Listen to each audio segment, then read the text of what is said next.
Here we go. Awesome. So welcome everybody to the Live with Jane and Jody.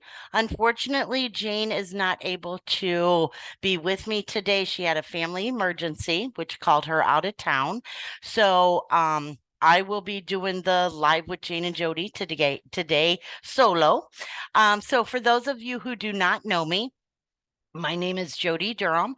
I am one of the admissions reps, along with Jane, of course, that work with students from the very beginning all the way up to the time that you start the program. I work with last names A through L. Jane works with last names M through Z. So welcome to our segment. So a little bit about me. So I have been here in the Valley since June of 2002, so 20 years. I've been with Sonoran University. SCNM just kind of rolls off my tongue all the time. So I have been with Sonoran University since 2006, so 16 years. So absolutely love what I do. I've seen plenty of students go through the program and become alumni. So it's very rewarding to see that happen for Jane and I. So welcome. Thank you for taking part in the segment today. We're going to be talking to a couple of our clinical students today. So for those of you who were able to join us last week, we talked to a student that was in her first 2 years. Now we're going to talk to a couple students that are in their last 2 years. So you can kind of get a feel of what their day kind of looks like. Do feel free throughout this whole process to ask any questions that come to mind. We do have a list of questions that I'm going to ask the students, but however, your questions are more important. So feel free to either, talk out loud, or you're welcome to put it in the chat. So I always start out the segments with a core value. And of course, core values are beliefs of our institution. So today I chose We Achieve Excellence. Sonoran University is constantly striving for excellence and is always looking to improve our facilities, our curriculum, our teaching method, and skills of our faculty, as well as improve our community. So we definitely do take a lot of pride in achieving excellence. So let me introduce a couple of our guests here. So Christiana Engelhart and Shruti Sharma are both my students that are joining me today. So a little bit about each of those. So Christiana originally is from Connecticut. She attended University of Connecticut, got her degree in nutritional biochemistry in May of 2019. She started Sonoran University October of 2019. Her hobbies include traveling, hiking, cooking, and baking. So welcome to the segment, Christiana. And then we also have Shruti Sharma. So Shruti is originally from Ontario, Canada. She attended Western University and Laurentian University. Is that right? Yeah, that's Okay. Received her degree in medical sciences, started Sonoran University as well, October of 2019. Hobbies include piano, hiking, wakeboarding, and then the winter skiing, snowboarding, and skating. So welcome to both of these ladies. We're thrilled that you're with us today. So what I'd like to do though is kind of get your input for both of you. So I'll, ask a question, or if the audience has a question that is geared toward one of you or both of you, just to kind of get both of your inputs. Does that sound good? Do bear with me, you guys. I am just getting over an upper respiratory infection, so I am coughing still quite a bit. So I do have a cough drop in my mouth. So hopefully, and my water right next to me. So hopefully that won't happen. But in a case that it does, I'm just going to mute myself and do my business and get back in. So let's go ahead and get started. So for both of our guests, let's start with how you became interested in naturopathic medicine to begin with.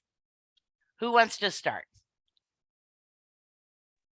Shruti, I know you. Okay. Okay. No, go ahead. I became interested in naturopathic medicine, I think, starting in high school because I had an interest in nutrition. So that kind of started me to get my bachelor's degree in nutritional science.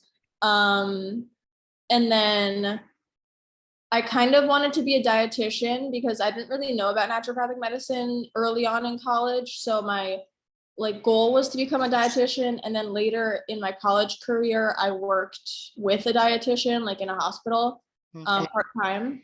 And I realized I did not want to become a dietitian. So then I kind of researched and found naturopathic medicine and how we specialize a lot in nutrition and learn a lot more about it than traditional MDs or DOs. So that's kind of what brought me here. Very good. What about you, Shruti? So for me, it was like I was actually going the MD route. I was working as a pharmacy assistant as a summer job, and I'm from like a very small rural community, and filling prescriptions every day made me realize that there's such an opioid crisis even in my hometown. It's like you always know that it's happening, but when you're in that scenario, like you really see that it's happening. And then I did a minor in medical anthropology, and we had a naturopathic doctor come in one of my classes, and that's kind of like what introduced me into our medicine. So I'd say it was multifactorial in that aspect. Like it was like the job made me realize that this isn't really the direction I want to go into, and then meeting the ND just like changed it completely, like tipped me over the edge. Very good. And I've been told many a times from students is, you're looking for something out there. Students may not know what they're looking for, but being exposed to naturopathic medicine, it's kind of like the light bulb goes off per se. And you're like, yes, this is what I want to do. This is my calling. So very good. Very good. It's interesting how you wanted to go down the MD route or the DO route, and then just that wasn't your place. So very good. Very good. So ladies, did you both apply to multiple schools, or did you apply to just Sonoran University? So I applied to Sonoran, and there was a school in Connecticut because that's where I'm from, but they shut down. So I did not end up going there. And I also applied to the school in Toronto. I got accepted to both Sonoran and Toronto, but then I went to visit the Toronto campus and I just did not like it. So I ended up here. Okay, very good. Shruti? Same kind of situation. Like I kind of, I met someone in my undergraduate named Danny Clark, which I know Jody and Christiana, you'll know him. And that's actually another reason why I really learned about our school here, because he went here. So that's kind of why I interviewed here, because he had such great things to say about it. And then I came here, I'm like, wow, this place is amazing. I also applied to Toronto and BC. I mean, I live 2 hours from Toronto. It would have been ideal. It was the same thing. I visited the campus. I didn't feel the same inclusivity and the same family dynamic that I feel at Sonoran. So that's ultimately why I chose Sonoran over CCN. Very good. Very good. Awesome. Any questions so far from the audience? Please feel free to, put them in the chat, or because I'm going to go ahead and move along and ask you guys. So what is your credit load like right now? So remind me, what quarter are you both in? Christiana, what quarter are you in? I'm quarter 11 right now. Okay. Okay. And Shruti, did it say quarter 13? Yeah, I'm Q13. I don't know my credit load. I know that I have 5 shifts and 4 or 5 classes with selectives. Okay. So which is true, as you get through the program, even year 3 and 4, you're spending most of your time on your shifts, but you're still taking some classes, right? Yeah. Okay. Okay. I'm just like not a real right now. heavy load. Just not a real heavy load. Okay. Okay. Which is what I thought. So, okay. So we do have a couple questions in here. Was it difficult changing career paths? So that's probably to Shruti. Yeah, so I actually got into and went to the orientation and was starting the MD program. I was ready to go. It wasn't that difficult because like I turned 30 in 2 weeks and I know I look like I'm like 22, so everyone assumes I'm a lot Mhm. younger, but I'm actually really happy that this worked out the way it did. I found that like what it was kind of what you had just said there, Jody. Like it was an aha moment. I'm like, okay, this is what I'm supposed to do. So it wasn't hard changing because like this was a very clear calling for me. I'm like a very intuitive person and like this is what I'm supposed to be doing. And I was actually excited about it. Whereas like medicine has always been super like something I'm really into, but there's so many things I didn't agree with within our medical system, especially in Canada and the Canadian healthcare system. So the MD route just wouldn't have given me the opportunities to do what I wanted to do with medicine. And this program and us as practitioners really gives me those tools. So not Okay. really that hard for me to change. Okay. Very good. Very good. So let's go back a little bit with the shifts that you're taking. Trudy, you said you were taking 5 shifts this quarter. So one of our Yeah. questions is 5 shifts. Is that per week? Yeah, so how it works is you get once you hit quarter 12, you take a milestone exam called your OSCE. Once you pass that, you get bumped up to 5 shifts. So in quarter 9, 10, 11, which is the beginning of your 3rd year, you have 2 shifts a week, and then you get bumped up to 5. So the shifts are all 4 hours long, and they'll either be at the school medical center or attached Neil Riordan Center of Regenerative Medicine. And then there's several community clinics all through Phoenix, Tempe, that we also serve. So there's Roosevelt Health Center, an HIV/AIDS clinic, a clinic that specializes on domestic abuse, one that's basically pharmaceutical agents in the community. So there's different ones within that you can get placed at. Very good. Very good. And Christiana, are you doing the 2 shifts now or 2 to 3 shifts or okay. Yeah, Okay. so I have 2 shifts per week, and then I'm also taking, I want to say 7 classes at the moment. Okay. And Okay. then next quarter I take OSCE, and I'm also bumped up to 5 shifts a week. Okay. Okay. That all makes sense. Yeah, So let me I ask, just looked at my schedule. Oh, go ahead. sorry. No, go ahead, please. Yeah, I was just gonna say I'm just looking at my schedule now, and I have 1, 2, 3, 4, 5 classes and 2 selectives. So I have Okay. yeah, which is reasonable because I don't know, it's not too bad. Okay. Okay. Sounds like a lot to me, but that's okay. That's okay. I've always wondered, and this isn't one of the questions I have down. Do you guys get to pick what shifts you work on? Like when you said So you can, community clinics, do you get to pick which ones you go to? so you can request. So there's a request time frame where you can email an attending that you're really interested in if they see Okay. a certain patient population that you're interested in. And then Dr. Dusty Sowards does all of the scheduling and he kind of decides. I will say in your 13th quarter, which is where I am right now, he does a clinical audit to make sure you're ready for graduation. And then he asks you kind of is there something that you haven't seen that you wanted to? And you have more of a chance on getting on those shifts if you haven't already.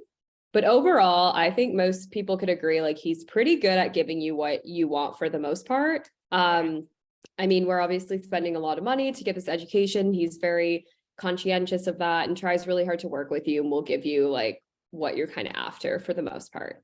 Very good. Very good. That's good to know. Good to know.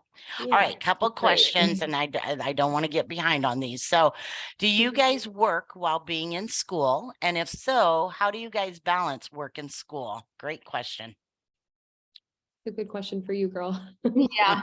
So I started working. I think there's a policy where you can't start working for the school until you finish your 3rd quarter.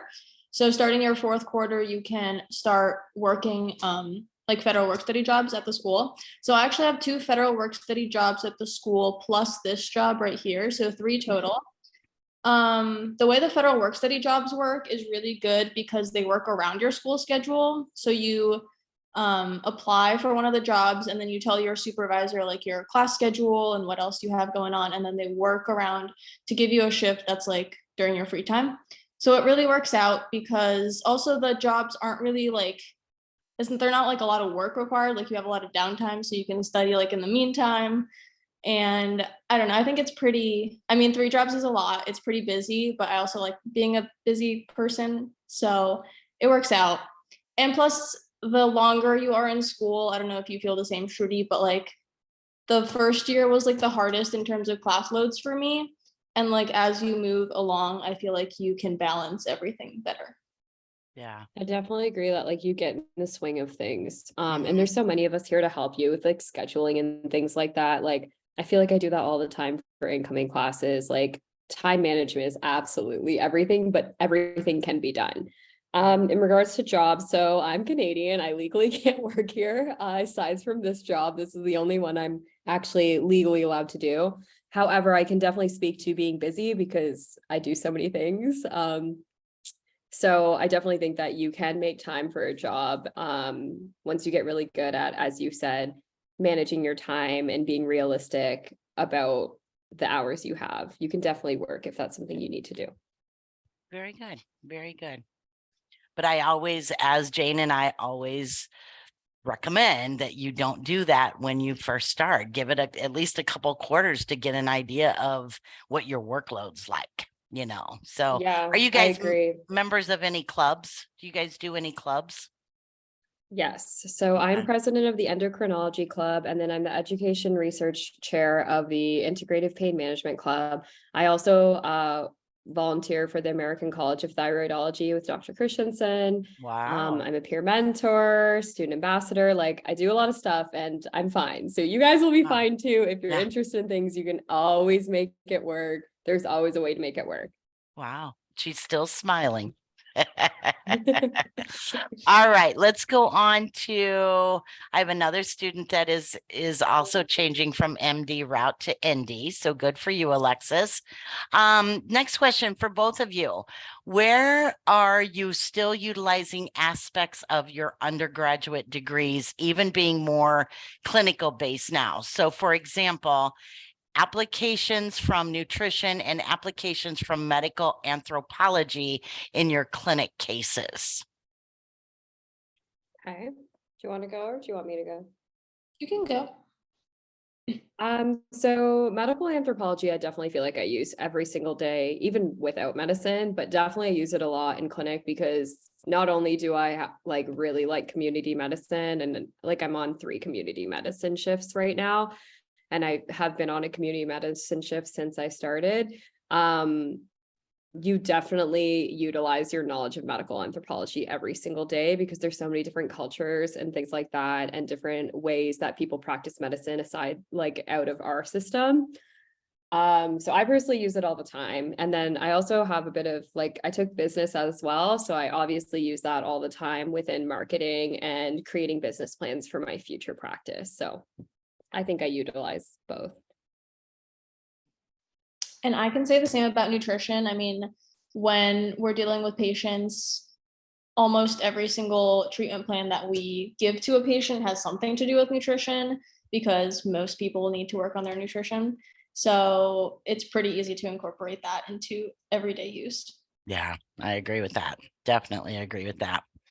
All right, Demarcus asks, what type of work does the school have you do with the HIV clinic? So I was supposed to be on that shift and then it didn't work out that I could go. So I really can't talk to that too much, but I know that there's like the website has a description of it. So I'll find that and put it in the chat for you. Okay, very good. Awesome. And Lakita, you guys may have touched on this a little bit, but you can go into more detail. How do you balance the classes and their course loads along with electives and clinical shifts? So how do you actually do it? I think scheduling and just planning out everything is really important. So it's really nice because in the first 2 years, you obviously don't have clinic shifts. So you have a bigger class and course load, which is kind of what you're used to in college, anyways. So you have that experience. And then electives also don't start until Q4, I believe. So you have time to incorporate those. And then it's also nice because like Dusty, and I think Dusty is the main one who organizes all our clinic and class schedules. So he does a Right. really good job doing all of that. Yeah, I've always said to everyone entering medical school that yes, I definitely agree. Like scheduling is very important, but also being very realistic about your time is so important. Um, if you think that you need, or like you can think that you need hours and hours upon like hours and hours and hours upon hours on a class, but you really don't if you're using that time efficiently and being realistic with it. So I try really hard to map out my hours for the week, i.e., I look at my schedule and I look at my day. If I have class like 8 to 5, like how many hours could I realistically study that day? Probably an hour at most. So I put in an hour. The next day, oh, maybe I only have one lab. I can realistically study for 6 hours. And then I add those all up at the end of the week and divvy it up based on class times. It really helps me keep myself accountable because I'm like, oh, you only get 4 hours for anatomy this week, so you better use your time efficiently. And that's also realistic for me. So I'd say that would be my main thing. It's like Wow, takeaway for being organized. Yeah. definitely time management, I hear. Mhm. There's tricks though. There's There's tricks always of the tricks and trade. tips. There you go. So Yeah. take You get advantage really of good these at ladies. learning. Exactly. There you go. There you go. All right. Mhm. Felicia asked, how do you decide on your specialty if you are not sure yet what you actually want to specialize in? Do you guys have a favorite modality that really has interested you from the very beginning, or has that changed throughout the program? So I want to say that something about naturopathic medicine that I really like is that you don't really have to specialize in anything. Like it's not like in the MD world where you have to like either be an OB-GYN or a dermatologist or whatever. You can kind of just graduate and your practice can look however you want it to be. So if you want to do peds plus skincare plus women's health, you can do all of that and incorporate that all of into your future practice. Um, yeah, I don't know what else you want to say, Trudy. Yeah, I think that when I entered school based on while I'm leaving school, because like I'm basically almost done. It has changed a little bit, but not Okay. really.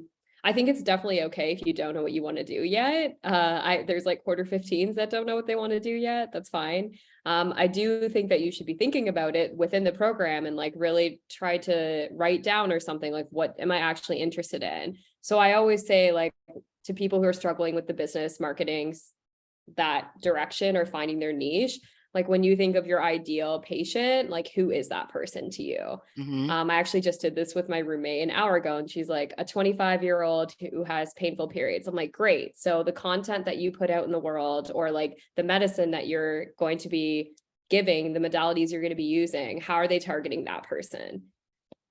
And like Very that's kind good. of how I look at it. I kind of started off wanting to do pain management, things like that. But then I got diagnosed with Hashimoto's and I'm really into endocrinology now. So I would love to blend the two and do like hormone optimization with athletes, but we'll see. Very good. You still have a couple or a little bit of time anyway. So Victoria did ask, I have questions about Shruti's future practice. Do you have anything in particular, Sure. Victoria, you want to know? I guess just listening to what you just said answered a few of my questions. So I learned about ND when I was in college. I did an individualized major, but for some reason it just wasn't something I considered at the time. And now that I'm almost 2 years post-graduation, I'm reconsidering it, and here I am. But I guess it, for me, begs the question of like, I mean, what type of places can you work? Do you have to have your own practice? Do most insurance plans cover you? Because ideally, I'd like to work with people of lower socioeconomic backgrounds who may not have, premium insurance plans, and how can they afford to see me, and how can I sustain myself financially? Absolutely. So that is 100% an option for you. In fact, if you are interested in community medicine, we actually offer an honors track.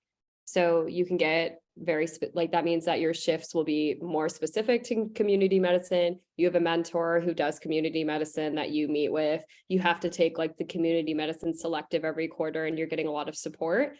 So there's definitely lots of options for you to learn how to do all the things that you just mentioned, like how to actually get yourself out there and help the community if that's like what you want to do. Yeah, so in regards to like insurance and things like that, that varies from state to state. A lot of practices offer cash pay, some don't, but you can get like funding. If you're interested in community medicine, like there's people that will sponsor your practice and things like that. There's lots of ways to make it happen if that's what you want to do. We also have Naturopaths Without Borders, and it actually originated at our school. So yeah, they go down to like Rocky Point, Mexico, I don't know, once every month or something like that, maybe every 2 months. Yeah. So you can always volunteer to do that. I think right from like quarter 1 or 2, you can start doing that. Absolutely. That's one of the more popular clubs that are available. And the founders of Naturopaths Without Borders are both alumni of Sonoran University. So they are the founders. So, I do know that they're working with some alumni students that went through the program. We have a lot of alumni that work in low income poverty areas. We have Dr. Heath and Dr. Fuji that works in a clinic in Mesa that charges, they don't take insurance. None of their patients have insurance, but they charge $40 per visit. And they have lines out the door waiting to get in. We tried to get them on a segment, Jane and I, not too long ago, and it's extremely hard to narrow them down to a day where they can do this. So you can, that's the niche of naturopathic medicine. You can put together your practice however you want it to be, or your dream practice. What do you want it to look like? 80% of our students go into practice on their own, go into primary practice on their own.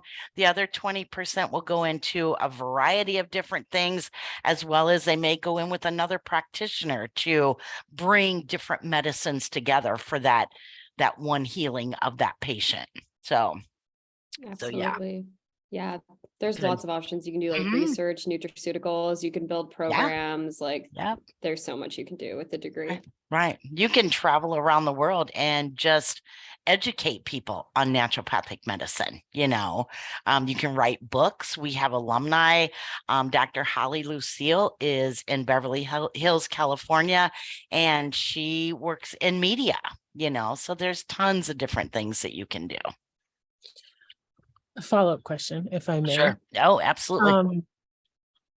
Do you have programs in place within the university to help people start their own practice, or is it kind of just something that you, I guess, foster connections with individuals and they mentor you, or could you say more about that? So I would say that we do have some business classes that kind of help us manage and market our future practice if that's what we want to do. I would say that it doesn't give us like the full experience of how to actually like buy a practice or rent out a practice and start building patient clients and stuff. But what I personally do is in my free time, I also shadow 2 physicians like near my area where I live.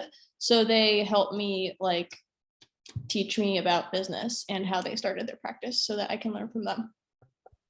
And you also can like request to do offsite. So say like that's actually what I'm doing in quarter 15. You can do a max of 5 offsites. So basically that means it's like a practice that isn't in like a Sonoran practice, but like somewhere in the area or whatever. So I'm actually doing 5 in Canada with a practice I'm most likely joining in Canada in my 15th quarter. So there's lots of options that way. Like they do want you to be successful. And if you put in the work to get all of that approved, like, which isn't even a hard process, they'll absolutely let you do it. Wow. So offsites are a great way to build connections with doctors because maybe they'll hire you on. And if not, you're definitely going to learn something from someone who has their own practice. You also have to do field observations in either between quarter 4 and 8, where you shadow a doctor for 40 hours. That can be done at the school or again at a clinic that you're really interested in. again, you're learning and building that connection right away. Like that's your first to second year that you could shadow someone for 40 hours and then they know who you are. So Mhm. there's a lot of opportunities that way, like networking clubs. The reason I'm friends with Dr. Christensen, who's written several books, is very well known in our field, is through the endocrinology club, which got me to the American College of Thyroidology. And like now we're on a texting basis. So that's great. That's great. Definitely That's great. options. He's somebody you want in your corner, that's for sure. So to get these, Yes. to be part of those 5 offsites, Shruti, that you're doing in Canada, is that something that you initiated? The school doesn't initiate that, right? No, you got to know Okay. the things. So Okay. basically how it works is if you have, when you enter clinic, there's a certain amount of primary contacts that you have to have and secondary contacts. So if Okay. you have all your primary contacts before quarter 14 ends, then yeah, you can do 5 offsites wherever you want. So I'm Got just it. doing them in Canada. Yeah. Got it. Okay. So that was one of my questions down here as far as the primary and secondary, students. So Yeah. so you're considered primary in what quarter? So that's a hard question to Okay. answer. Like Okay. technically speaking, once you do all your secondary competencies and you pass OSCE, that is when you Got it. are you're considered a primary student. However, I was a primary student my very first day in clinic. So Wow. Okay. yeah, Okay. like Okay. it happens, especially Okay. if you're at a community clinic, like you're going to be a primary student in your first quarter. Wow. Great. You're so Okay. busy. Okay. Mhm. Very good. Very good. Okay. A couple more questions here. DeMarcus, I think this is to both you ladies. How many classes do you take per month? So the way our schedule works is that we have quarters. So every quarter, every 3 months, our schedule changes and then we get new classes and new clinic shifts. So it really depends on what quarter you're in. So quarter 1, when you first start out, you're gonna have a lot more classes, I want to say, than we do right now. So like I, for example, think I have 7 classes at the moment. Shruti, I think, has 5. Mm-hmm. So yeah, it really depends on what quarter you're in. So you would Yeah, I have that I whole have quarter. 5. Right. Right. Yeah, because like your shifts, you start to have shifts, so that takes up the classes. Like I Right. have 5 class, or I have 7 classes, but then I have 5 shifts. Right. So it's like, Right. you know, So I where you're, feel like, yeah, yeah. your first 2 years, you're not in the clinic, but you have all these classes. So as Yeah, you go, you're getting less and less classes then. like kind of, yeah, because you're Okay. getting more classes, or you're getting like less classes and more shifts. So Got like it. your credit hour doesn't really change. Like Okay. it's always, I don't know, whatever, like 26. Is that Mhm. what it is? Yeah. Something Yeah. like that. Yeah. Yeah. So it still is, like if I count mine right now, like it'd actually be more than that because I'm taking the selectives. Like I think I'm at like 31 or something, but Wow. yeah, I don't know. It's Okay. different because they're shifts. So it's Mhm. like, Right. you know, Right. How long are the shifts usually? 4 hours. 4 hours. Okay. Okay. So you get, Okay. once you're in quarter 12, you get 20 hours a week. Is that what that is? Okay. I don't Okay. know math. Okay. Math. But Very then good. like you have your you have your patient prep before, and then you have your charts to do after. So it's not actually 4 hours. Got it. Got it. Okay. Very good. Very good. All right. So a couple more questions, ladies. So how about the financial side? Do you live on campus or off campus? And how do you pay for that on top of school? If willing to share, are scholarships an option with the ND path? So yes, I will answer the scholarship opportunity. So those are always available, whether you're in student and oh my goodness, in class student or a current student, or if you're just brand new to the program, there's always opportunity for scholarships. So, now as far as, do you ladies live on campus or not? Do you live near campus? My first year I did live near campus. I lived like a 7-minute drive. Okay. Now I live in Gilbert, which is like a 25-minute drive, so it's a little bit further. Okay. But yeah, we don't really have on-campus housing like most universities do. So you Right. have to Right. find like an apartment or a house, whatever, to rent on your own. Right. I Right. will say though that they're working on, like, this isn't done yet, but hopefully it gets figured out soon. They're trying to connect with different apartment buildings and things like that to get discounted rates for Mhm. students at the school. So hopefully that'll be an option soon. I'm kind of the opposite of you. Like, I used to live in Scottsdale, which was like 15-20 minutes, and now I live like 4 minutes from the school. Oh, wow. So yeah, like, I'm pretty close, which is nice. And I'm just like in a townhouse, like pretty close to campus, and I'm happy with that. So. Wow. Wow. Very good. Mhm. Very Could I good. Go ahead. ask, so I live in Hawaii right now, which has a high cost of living and kind of low pay comparative to that. Could you speak a little bit about like the average cost for rent for like a 1-bedroom or a 2-bedroom with a roommate, and, you know, cost of living, pay near campus, that kind of thing? So I do know out of all the schools, Victoria, that Sonoran or in Tempe, we have one of the lowest of, oh my goodness, I just lost my train of thought.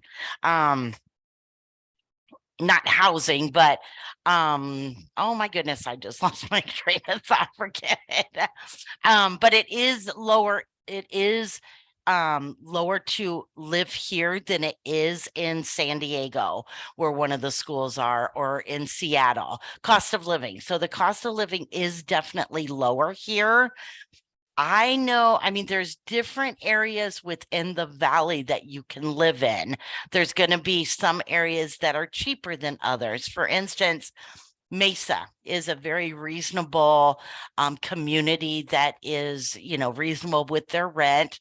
However, Scottsdale's definitely a higher rent. Paradise Valley is a higher rent. So it's really all going to depend on where you live.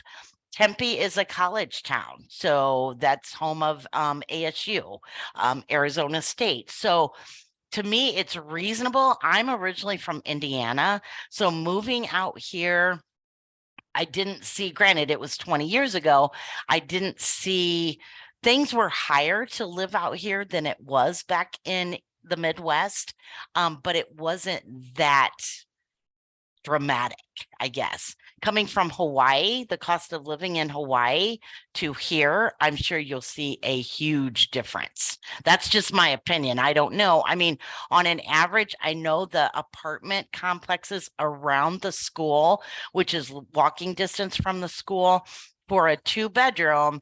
Now, keep in mind, the Valley just went through that really big hike on home prices and can't keep homes on the market and skyrocketed apartments.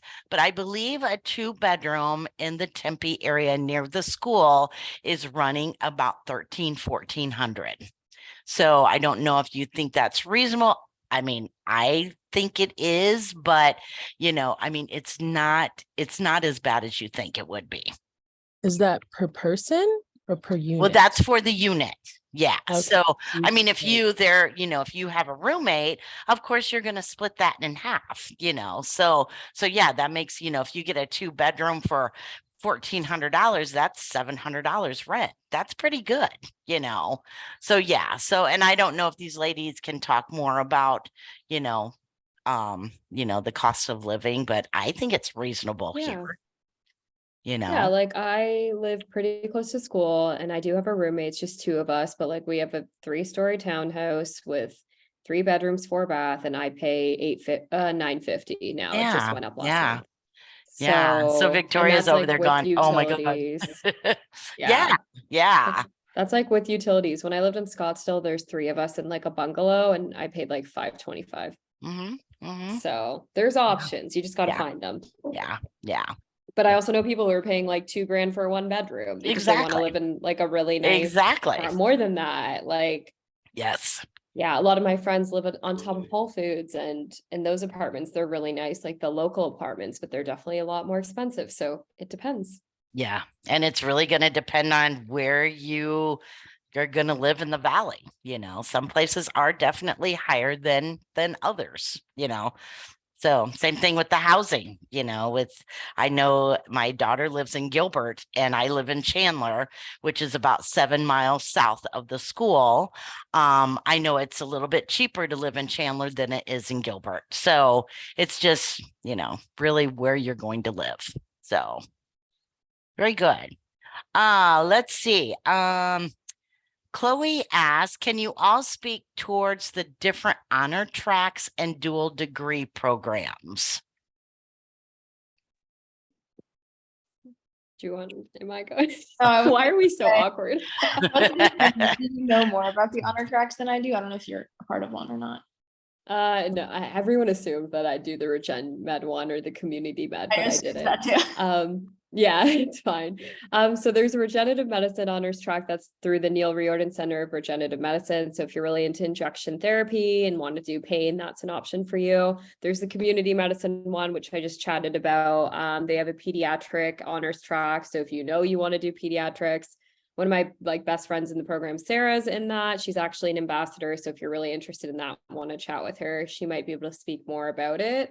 There's also a nature cure honors track. So that's basically really highlighting our core modalities. So you do a lot of hydrotherapy, a lot of what are the nature cure modalities right now? Think about them, but just more very, what are the other ones? Acupuncture. I guess nutrition tech, is that nature cure? I feel like everything's nature Yeah. cure, so I don't know, but hydrotherapy, things like that, or I don't know. So that's one. And then what's the other one? I think that's it. There's just the 4 right now. The dual degree programs are a little different. So say you want to get your LAC, you can do that concurrently with the acupuncture school here in the area. So from what I've heard, because I'm on some acupuncture shifts right now, and there's people that are on that or in that dual track, it seems like the acupuncture school is very relaxed in regards to how long it takes you to do the program.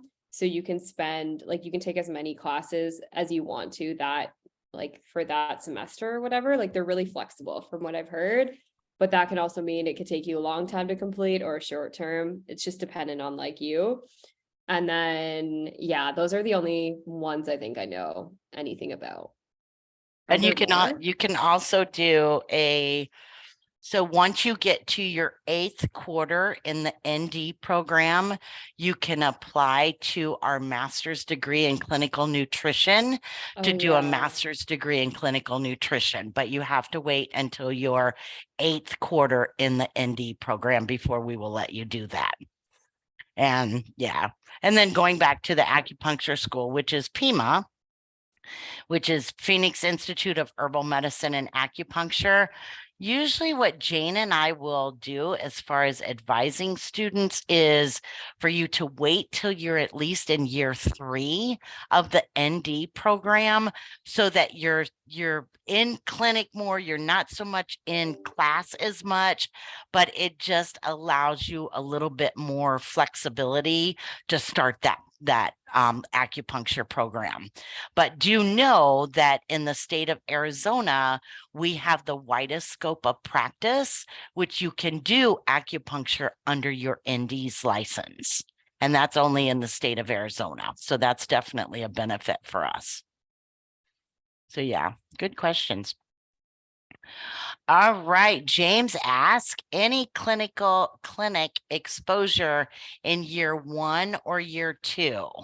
You just mentioned the 40 hours of shadowing in year 2, but what about year 1? Do you guys still see the standardized patients in year 1? Or did you? Okay. Year 1. Okay. Was it year 1? Actually, we did those exams on each other, but then whenever you get OB and male exam, so I don't know, that's quarter 5 or something. Okay. 5 or 6, you start to use standardized patients. But Okay. in your very first year, you have your clinical, in quarter 3, you have the CPE exam, and that's done on a standardized patient. Got it. Got it. Yeah. Okay. Okay. Yeah, so you don't like actually enter the clinic, but you'll do the 40 hour of shadowing in year 1 or 2. So it's either quarter 4 to 8. And then you can just shadow, like if you want to, other physicians in the area, that's allowed to. Got it. Very good. Very good. All right. How much prep time typically per clinic shift?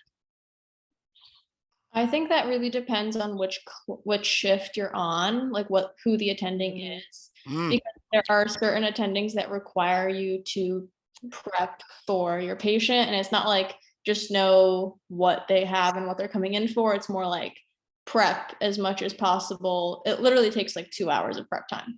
oh, wow. Versus other attendings are a lot more chill, and they just want you to know what the patient's coming in for and what you can kind of do in the moment. So it takes like 15 minutes. It really depends. I also think you Okay. get good at it. Like the more you do it, you're like, okay, I know what I need to know. Like, so now my prep time is like 10-15 minutes. But yeah, in like quarter 9 or 10, if you're on like those shifts that you just, I'm not gonna say their names, but like those specific people, those attendings, then yeah, it does take a lot more time. Same Okay. thing with charting, like, you know, when you're in your first couple quarters and you have to do a chart, like you don't know really what you're doing yet, and like that takes a lot more time. But now like most of my charts are done before I leave shift, so Okay. you get good Okay. at it. Okay. Very good. Very good. All right. Any plans to do a residency? Pros and cons. Since residency opportunities are limited, any suggested alternatives? So I had always planned on doing a residency. That was something that I just knew I wanted to do. But then I got this job offer and it's more of a preceptorship. We've talked about them creating a residency position for me, which is something you can also do, by the way. So if you get, like Danny Clark did that with Dr. Timmermans. So it's Okay. definitely an option for you. Like he started shadowing in like quarter 5, built a relationship with that doctor. Doctor wanted him to do a residency, so he made one for him. Definitely an option. So yeah, right now, like I already kind of told you my plan about what I'm doing. So suggested alternatives, I definitely say preceptoring. So that means like you've joined a practice, but you have doctors that you can reach out to and that will support you. That's kind of what I'm doing. So the practice Okay. I want to join has like 5 or 6 doctors, and like they'll all help me with everything I need. Wow, that's awesome. Awesome. And how long is that? So it's considered a preceptorship, you said? And how long is Yeah, that so you for? can usually like a year or 2. Okay, It really is like gotcha. what you decide. Another thing I want to note, because I didn't know this, you actually don't have to do a residency right when you graduate. Like you can do that in the future. So for me, like it doesn't mean that I'm never going to do one. I just think right now, like I have a very busy year next year. I have like a good, like this seems like a good setup. I'm going to do that. And then if I feel like I want to go back and do a residency like 3 years from now, I'm allowed to apply for Oh, that. I did I not know didn't that know either. that. I thought you had to do it like right when you graduate, but that's not the case. Oh, So, that's good to know. fun fact. That's good to Yeah. know. See, after all these years, I still learned something. Wow, I did not know that. All right, let's see. DeMarcus asked, do you ever have any moment of feeling imposter syndrome? Oh my God, every single day. Every day. Every day. Really? Especially now that I'm getting close to graduating and I go and I do my assessment, and then my doc, like the attending's like, what do you want to do? And I say it and they're like, okay, go do that. I'm like, what?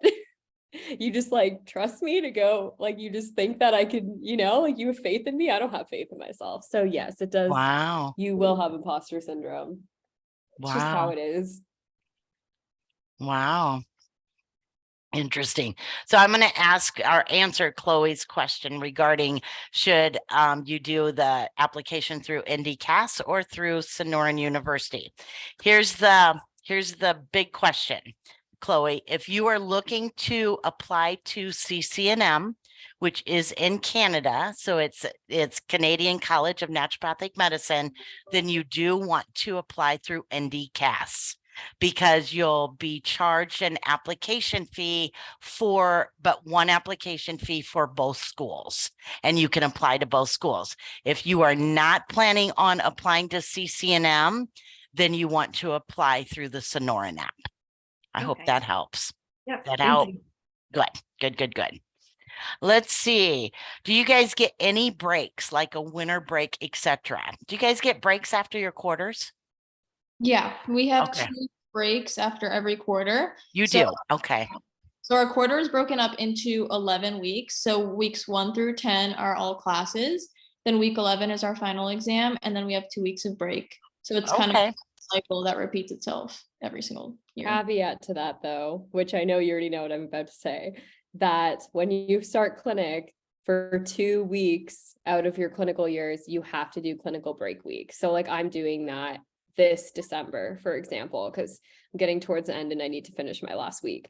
You can do both of them within one break, so you can get them all over with if you want. Would not really recommend that. But yeah, so you just keep that in mind. Like if you're planning things and you get admitted and you start to plan trips and things like that, you might have break week throughout your clinical, just to be aware. Okay. Which means that you will work during that break week. Is that right? Yeah. Gotcha. So you get Gotcha. like you have to do 6 shifts in 1 week. So you can either do 12 in 2 weeks or break it up. Like I did 6 shifts like last fall or whatever, last winter, and now I'm doing 6 this December. And then Wow. also like the breaks before OSCE and the breaks before NPLEX 1, you usually take about a week to study. So those are about a week Okay. long too. I just like to Okay. tell everyone Mhm. that so they know. Now, remind me, ladies, there is a section in the curriculum that is built in for you to study for NPLEX, right? How Yeah. many weeks is that for? So we get a 4-week break to study for NPLEX 1. Okay. That's our 8th quarter. Eighth Yeah. quarter. So- Okay. Okay. Beginning of 8th quarter 8, you have 4 weeks off, which you can study on your own. And then you take NPLEX and then you have classes for like 4 weeks. Got it. Oh yeah, Got it. because it's Got like it. you have capstone, right? So I guess you have you have like a capstone class and you have like the exam in the 3rd week. But then Yeah. like boards is until week 5. So yeah, you have like the 4 weeks. Okay. But that's Okay. not until like your 2nd, 3rd year. So it's a while. Yeah, Okay. that's not now. Okay. That's what I mean. Like you have your breaks are fine until like once you approach that like closer to the end or middle of the program, it just starts to get because then like that one, the quarter after NPLEX, you actually only get 1 week as well. Okay. Right? Like you don't get the full 2 weeks, you just get 1. So it's like there's weird little things, but for the most part, it's 2 weeks. Got it. Got it. Do you guys feel like you were prepared for passing NPLEX? Yeah, Yeah. it worked out. Yeah. Fast. Okay. Good. Good. It's a lot of Good. work though, and it is a hard exam. I think everyone would agree. Yeah. But they do curve it a lot. So So yeah, they- it's like 3 hours, isn't it? Or something like that. I honestly, it's all blur to me. I have no Okay. idea. I think so. I think it's like an hour and a half and then a break and then an hour and a half. It's like 100. it. I know it's 200 questions, like 100 in the morning and 100 in the afternoon. Got it. Got it. Wow. All right. Seems like so long ago. DeMarcus here. Does the school enhance your skills on becoming a doctor? Yeah. Yeah, I think so. I Okay. don't know if I fully understand the question. yeah, if you Like wanna- you definitely, yeah, like you start clinical, although you don't start in the clinic, like you learn how to do clinical things in your first quarter. Like you in your first quarter, you start learning how to be a competent doctor that's compassionate, learn how to do a physical exam, learn how to do a chart note, things like that. And then you just kind of build as the program goes on. Got yeah, it. your first 2 years in class are really based on entering clinic and like how to actually be or start becoming a doctor. So like Shruti said, I had the same experience quarter 9 when we first entered clinic. I was a primary student like right away. So Okay. everything that I learned the first 2 years, basically I used on my first day in clinic. So Wow. That's Absolutely. fantastic. Fantastic. All right. What is your favorite part about being a clinical student? Seeing people get better and knowing that you had a lot to do with that. Like my patient yesterday, who just like got so much better in 2 weeks, and it was really validating and fun, Okay. I would Yeah, say. I think Like our that's, medicine really works. yeah, yeah, yeah, I agree. I totally agree. What do you feel are the challenges? I would say the challenges are, I'm thinking of a particular patient on one of my shifts. She, like a lot of people who come into naturopathic medicine have already been to an MD or DO or all those traditional Mhm, doctors. And right. so whatever the MD is doing, a lot of times doesn't work on them. So they come to us to see results. And sometimes it's challenging when what we do, like everything that we do, doesn't work on them either, which doesn't happen all the time. But sometimes it's just a little frustrating to see that sometimes the medicine that we're learning and doing on them doesn't work. But Yeah, like a lot of things didn't work on them. So it's just kind of like sad sometimes to see. right, right. Yeah, I totally agree. Totally agree. All right, Isabel, this will be our last question. Likes and dislikes of living in Arizona. How can you dislike it? No. Likes So it's every summer other versus month. winter.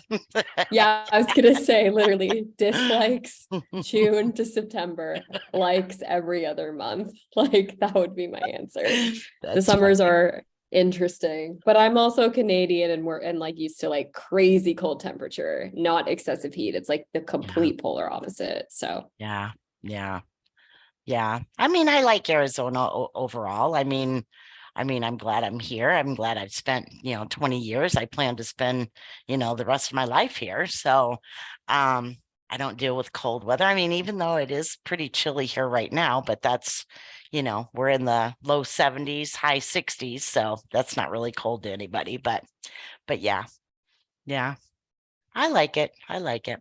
I like all the hiking that we have here. Like the nature Mhm. is really nice. Yeah. And the Phoenix Valley is pretty close to, like I'm from the East Coast. So Mhm. I haven't really spent a lot of time on the West Coast prior to this. So Mhm. Phoenix is like pretty close to like Vegas, San Diego, Los Yeah. Angeles.